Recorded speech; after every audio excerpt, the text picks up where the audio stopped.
বন্ধুসকল কি খবৰ আপোনালোকৰ আশা কৰিছোঁ সকলোৰে খবৰ ভাল। বন্ধুসকল সমগ্ৰ অসমবাসীলৈ আছে এটা খুব বেছি ডাঙৰ খবৰ। বন্ধুসকল আজি অনুষ্ঠিত হ'বলগীয়া জেনেৰেল ছায়েন্সৰ পৰীক্ষা বৰ্তমান বাতিল কৰা হৈছে। বন্ধুসকল কিয় পৰীক্ষা বাতিল কৰিলে সবিশেষ এই সকলোখিনি কথা এই ভিডিঅ'টোত ক'ম, গতিকে ভিডিঅ'টো অকণো স্কিপ নকৰাকৈ শেষলৈকে চাই থাকিব।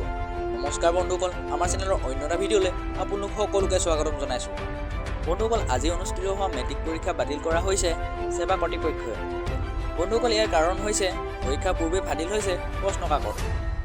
বন্ধুসকল এইবাৰ ইংলিছ, মেথছ আৰু ছ'চিয়েল ছায়েন্সৰ লগতে বাতিল হৈছে জেনেৰেল ছায়েন্সৰ প্ৰশ্ন কাকত। বন্ধুসকল অকল এখন জিলা বা এটা চেণ্টাৰতেই নহয়, অসমৰ প্ৰায়বোৰ চেণ্টাৰতে বাতিল হৈছে জেনেৰেল ছায়েন্সৰ প্ৰশ্ন কাকত। সেৱাই কিয় প্ৰতি বছৰে পাতিব পৰা নাই এটা ভালকৈ পৰীক্ষা, ইয়াৰ বিষয়ে লুৰিণজ্যোতি গগৈয়ে ফেচবুক পোষ্টত কি মন্তব্য দিছিল চাওঁচোন বলক।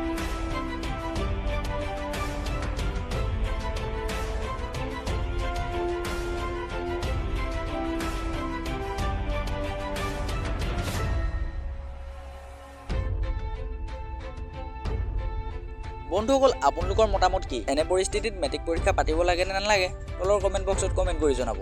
বন্ধুসকল আজিলৈ এইটো ইনফৰ্মেশ্যন আছিল। যদি আপোনালোকে ভিডিঅ'টো চাই ভাল পালে তেন্তে ভিডিঅ'টোত এটা লাইক কৰি চেনেলটোকো ছাবস্ক্ৰাইব কৰি লওক আৰু কাষতে থকা বেল আইকনটো অল প্ৰেছ কৰি লওক। তেতিয়া আগন্তুক ভিডিঅ'বোৰ আপোনালোকে সকলোকে আগতীয়াকৈ চাব পাৰিব। গতিকে আজিলৈ ইমানেই, লগ পাম অন্য এটা ভিডিঅ'ত। জয় আই অসম।